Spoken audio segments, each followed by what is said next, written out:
Hi, I'm Andrea. I'm Harsha. I'm Caroline. I'm Jenna, and we're the Quarky Qubits, and today we're going to talk about the variational quantum eigensolver. So, molecules can be represented by matrices, called a Hamiltonian. To model the molecule, you'll have to solve certain mathematical equations that minimize the associated energy. Knowing this minimized value will inform us of important molecular properties, which could aid the process of drug development, such as the time interval for the drugs to take effect, or the pattern of diffusion into the bloodstream. In this way, modeling of chemical interactions can have monumental impacts on drug discovery and development. The problem that we face with finding this minimum energy is that with classical computers, computation time scales exponentially with the size of the system.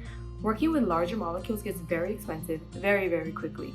However, quantum bits on a quantum computer, called qubits, can achieve this using only a linearly growing set of qubits due to a unique property called superposition, or the ability of quantum state systems to be in multiple states at once, which can decrease runtime significantly.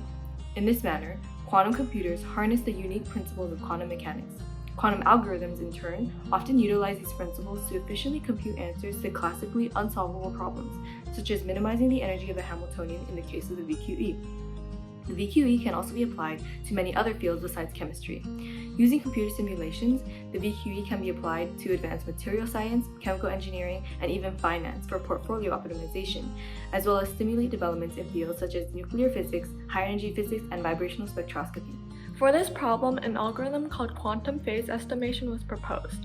While it was a pioneering idea, the current limitations of quantum technology make implementation of QPE implausible due to the billions of quantum logic gates needed. The circuits are very deep. In contrast, the variational quantum eigensolver is a hybrid solution, utilizing both quantum and classical computational techniques using much shallower circuits and less qubits, making its implementation much more practical. The VQE uses a sort of guess and check method to solve for the minimum energy state. There are three things to understand. The quantum and classical part can be covered later, but the essential part of the math is the variational principle, which essentially leverages the fact that the energy at any arbitrary state has to be greater than or equal to the minimum energy value. To solve this problem on a more computational basis, we must first translate the molecular chemistry into quantum information. This can be done by mapping the Hamiltonian distances to a sum of quantum gates. In the quantum realm, we can then select a trial wave function that we can use to calculate the minimum energy. Then, using a classical machine optimizer, we can iteratively improve upon the parameters of that initial wave function until we get as close as we can to the minimum energy. We implemented this algorithm in Q# to get a better understanding of the circuit and concepts, as well as Qiskit to simulate the algorithm on one of IBM's quantum computers. For one iteration in one sample, we can look at the resources required to run this algorithm. Here we can see the metric for qubit Clifford, which is the total count of gates, and qubit count, which is the maximum number of qubits allocated. Note that the resources are very low for one iteration. However, there's a much larger total cost because there are a number of optimization steps and we need to multiply by the number of samples for accurate results.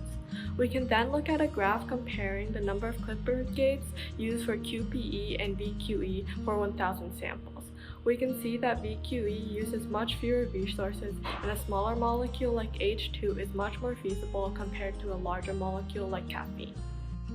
Using the Qiskit implementation, we were able to simulate the lithium hydride molecule on IBM's state vector simulator. The simulator is based purely in the mathematics behind the code, resulting in a perfect scenario. Real quantum computers have noise, but this IBM simulator runs our code without noise. The actual energies and calculated VQE energies are almost identical, with an average margin of error being 0.00041 Hartree, an atomic unit of energy. We were unable to run the Qiskit implementation on an IBM quantum computer because our circuit requires 8 qubits, whereas only 7 are publicly available. We then tried simulating the same molecule on IBM's QASM simulator, one that factors in quantum noise. We found that the noise significantly lengthened the time that it took to run. When noise is added into the equation, the VQE is much less robust. Understanding documentation was a big challenge. Much of our time was spent learning the background math and chemistry, studying eigenvalues and the Schrödinger equation. When it came to coding, the Qiskit textbook we initially referenced was outdated, most of the imports deprecated. We pushed through the import errors to get a working version of the VQE in both Qiskit and Q#. Our key takeaways relate to the practicality of the VQE. Today, quantum computers are not robust enough to handle large molecules. The largest molecule to be modeled accurately on a real quantum computer is beryllium hydride, which is just 3 atoms. With the current state of quantum computers, modeling organic molecules, as seen in pharmaceuticals, is impractical. However, that might not be the case for long. As quantum computing power increases, we could soon see drug design accelerated due to the optimized methods used in the VQE. We mainly referenced the Qiskit textbook and looked at several papers about real-world applications of the VQE. Thank you for listening.